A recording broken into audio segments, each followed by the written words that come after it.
Dans Warhammer 40 000, on considère que les orques sont des créatures désordonnées et irréfléchies qui ne pensent qu'à la violence et à la force sans y amener la moindre réflexion. À vrai dire, ce n'est pas vraiment une question de considération puisque c'est juste la vérité. Par contre, il y a une certaine caste d'orques qui sont à l'antipode de ce principe, les Shock Boys.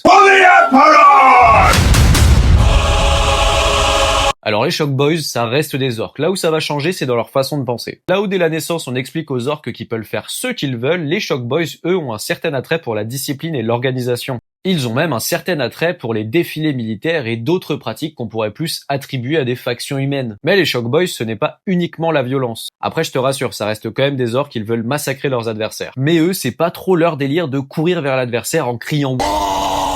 Eux, ils préfèrent se foutre une roquette dans le dos pour aller sur leurs adversaires encore plus vite. Bon, à l'atterrissage, c'est assez fréquent que soit ils se pètent les jambes, soit ils meurent. Mais pour eux, c'est un risque honnête à prendre s'ils ont la chance de tuer leurs adversaires encore plus vite. Les autres boys les perçoivent comme une certaine forme de paria. Bon, là, j'avoue, j'extrapole, mais tu captes l'idée. Mais ils sont tout de même bien contents lorsqu'ils bénéficient du soutien de ces fêlés à roquettes sur le champ de bataille. Bon, c'est peu probable, mais en tout cas, si un jour tu te réveilles dans le corps d'un orc, et que la folie de leur liberté excessive, c'est pas ton truc, et que tu préfères une certaine rigueur et avoir une certaine forme d'obéissance, n'hésite surtout pas à quitter ton village pour rejoindre une bande de Shock Boys. En plus, chez les Goths et chez les Blood Axes, il y en a encore plus. Je te remercie. N'hésite pas à t'abonner, on parle de Warhammer tous les jours.